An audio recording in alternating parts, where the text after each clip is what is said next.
আমার ছোট্ট সোনামণিরা, সিজারে হইছো কারা কারা দেখি? সিজারে, যে হুজুর আমি সিজারে পৃথিবীতে এসেছি, হাত তোলো। কয়েকজন হাত তুলছে, মাশাআল্লাহ, ঠিক আছে, অসুবিধা নেই, হাত নামাও।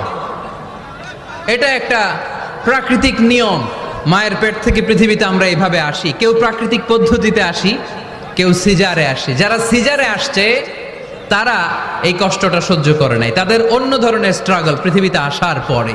কিন্তু আমরা যারা নর্মাল প্রসেসে এসেছি সেই সময়টার কথা খেয়াল করেন।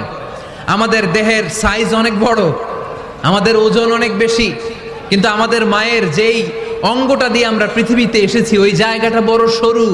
খুব ছোট্ট একটা জায়গা দিয়ে এই বিশাল দেহ নিয়ে আমাকে সংগ্রাম করে আসতে হয়েছে, ঠিক কিনা?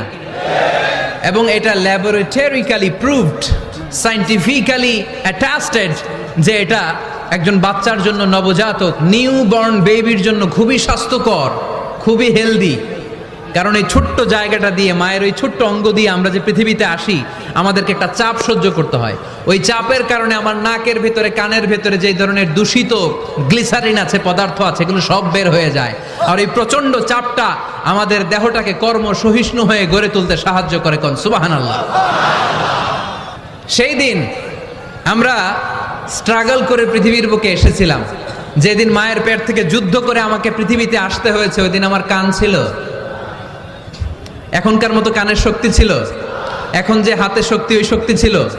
ওই কঠিন পরিস্থিতিতে যদি আমি সংগ্রাম করে টিকে থাকতে পারি, বর্তমান সময়ে আমাদেরকে কেউ আটকায় রাখতে পারবে না, পারবে না। ইন্নাকা কাদিহুন ইলা রাব্বিকা কাদাহান ফামুলাকি। আল্লাহ বললেন, ও বনি আদম, তোমাকে কষ্ট করতে করতে আমার কাছে আসতে হবে। আবার আল্লাহ বললেন, লাকাদ খালাকনাল ইনসানা ফি কাবাদ। আমি বনি আদমকে, দুনিয়ার সবগুলো মানুষকে কর্মসহিষ্ণু করে তৈরি করেছি। সুবহানাল্লাহ বলেন। কর্মসহিষ্ণু। আমাদের এক একজন মানুষ যে আমরা কতটা কষ্ট আর ধৈর্য সহ্য করতে পারি আপনি কল্পনাও করতে পারবেন না। নর্মাল প্রসেসে আমাদের মা যেদিন আমাদেরকে ডেলিভারি দিয়েছিলেন, তখন আমাদের মা 57 ইউনিট প্লাস।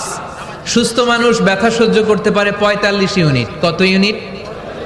কিন্তু আমাদের মা যেদিন আমাদেরকে দুনিয়ার বুকে এনেছিলেন, সেদিন আমার মা, আপনার মা ব্যথা সহ্য করেছিল 57 ইউনিট প্লাস, 57 ইউনিটেরও বেশি। এই ব্যথাটা সাধারণ কোনো ব্যথা নয়। একটা অ্যাক্সিডেন্টে আপনার দেহের 20টা হাড় বা হাড্ডি ভেঙে গেলে যত ব্যথা, তার চেয়েও বেশি ব্যথা আমার মা সহ্য করেছিলেন। আমার মাকে ওই দিন এই ব্যথাগুলো সহ্য করার তৌফিক দিয়েছিলেন কে?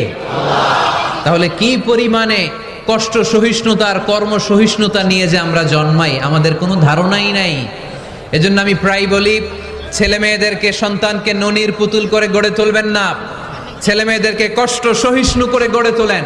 প্রতিকূল পরিবেশে কি করে নিজের অস্তিত্ব জানান দিতে হয়, এমন করে আমরা আমাদের মুসলমান সন্তানদেরকে গড়ে তুলবো। চিল্লায় বলেন ঠিক কি না?